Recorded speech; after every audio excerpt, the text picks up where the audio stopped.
안녕하세요. 원광대학교 구강암면외과 교수 이준 교수입니다.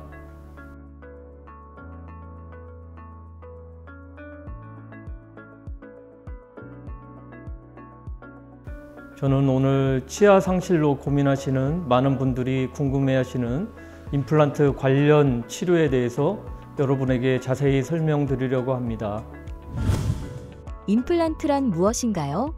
일반적으로 임플란트라는 것은 치아가 빠진 부위나 잇몸 질환이나 치아의 다른 문제로 인해서 발거가 필요한 부위에 티타늄으로 되어 있는 인공 매식체를 삽입함으로써 나중에 치아의 어떤 기능과 신미성을 대체할 수 있는 신개념의 시술 방법이라고 할 수가 있습니다.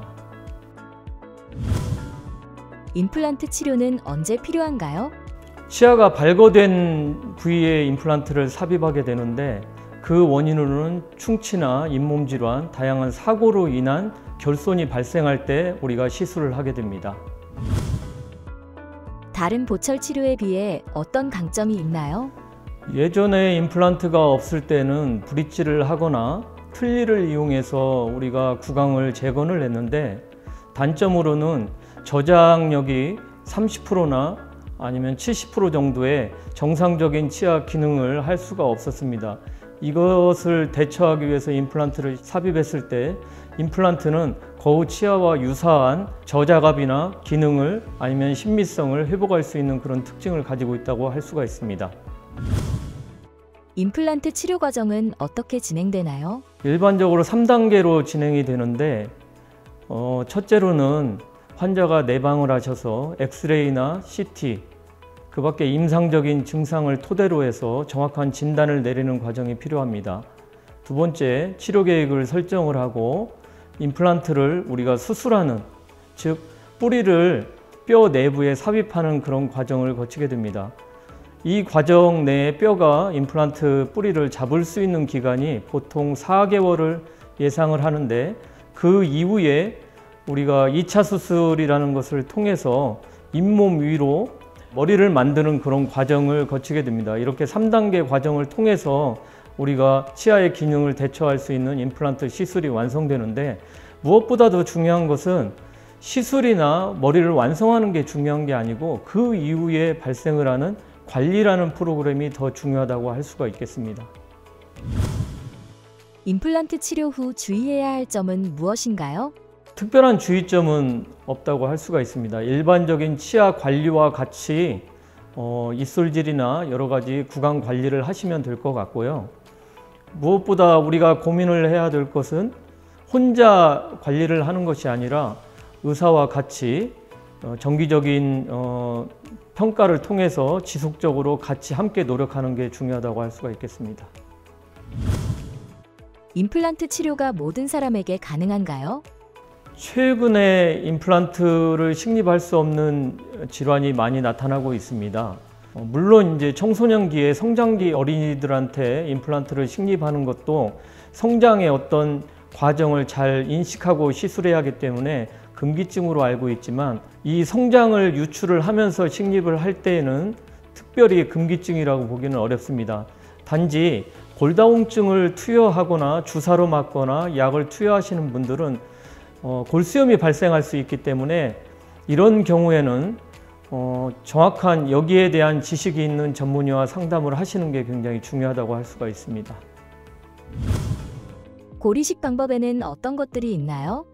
일반적으로 고리식은 부족한 뼈를 재건해 주는 방식이기 때문에 특별히 해롭다고 보기는 어렵습니다. 단지 정확한 골결손의 모양을 확인을 해서 정확한 이식제를 삽입하고 정확한 방법을 고리식 방법을 선택하는 게 굉장히 중요하다고 할 수가 있습니다. 상악에서는 상악동 거상술을 하거나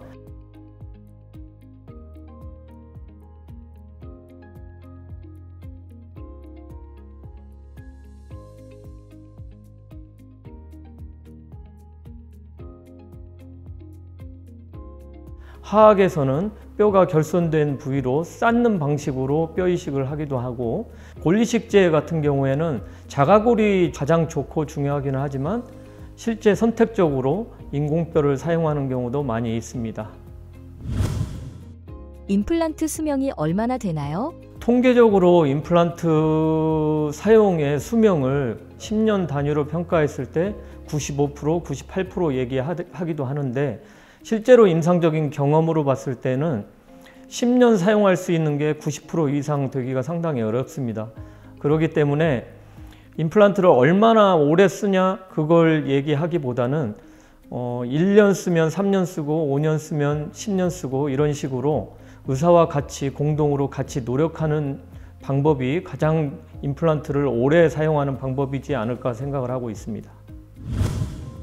임플란트 교체 시 연결 나사도 교체해야 하나요? 임플란트가 부러지거나 임플란트를 발거해야 되는 경우가 생기는데 그때는 치아 발치하는 것과 마찬가지로 임플란트를 제거하게 됩니다. 그렇지만 임플란트를 제거하고 나서 주위뼈가 어느 정도 한 달이나 두 달 정도 휴지기를 가지고 그 이후에는 다시 정상적으로 고르시를 통해서 임플란트를 재식립할 수가 있다고 할 수 있겠습니다. 일반적으로 임플란트 치료는 단순한 시술이 아니라 치아의 기능과 건강을 회복하는 중요한 과정입니다. 정확한 진단과 정기적인 관리를 통해 건강한 구강 상태를 유지하는 것이 무엇보다 중요하다고 생각을 합니다. 특히 요즘에는 골다공증 주사나 여러 가지 장애가 임플란트 시술을 위한 장애가 있을 수가 있거든요. 여기에 관련돼서도 저희 원광대학교 구강암면외과와 상의를 하시면 충분히 극복하면서 임플란트 시술을 할 수 있을 겁니다. 이상 원광대학교 구강암면외과 이준 교수였습니다. 감사합니다.